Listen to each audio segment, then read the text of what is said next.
So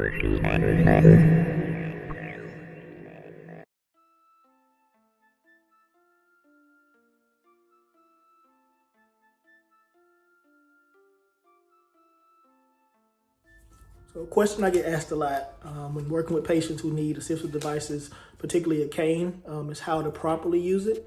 So I want to discuss that a little bit to go over how to properly use a cane, whether it be a single point cane,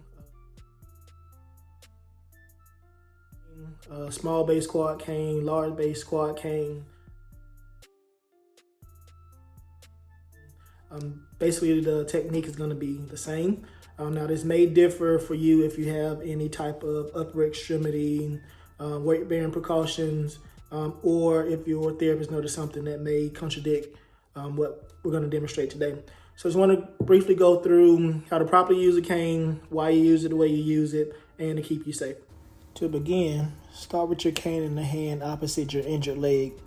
I know a lot of people tend to want to do the reverse, especially if this isn't your dominant side.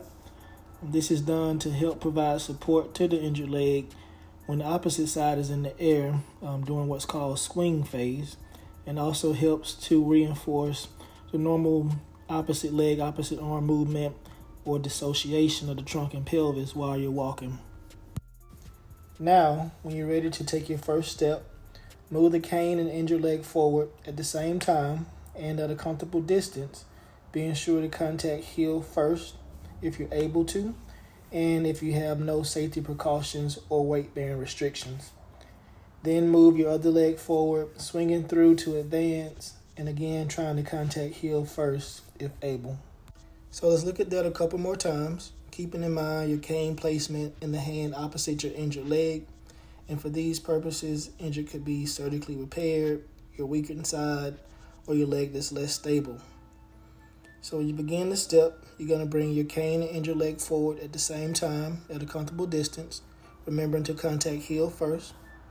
Then swing through with your other leg, again contacting heel first. In the beginning, this tends to feel a little awkward to a lot of patients, but the more you practice safely and kind of get out of overthinking, then the better you will get.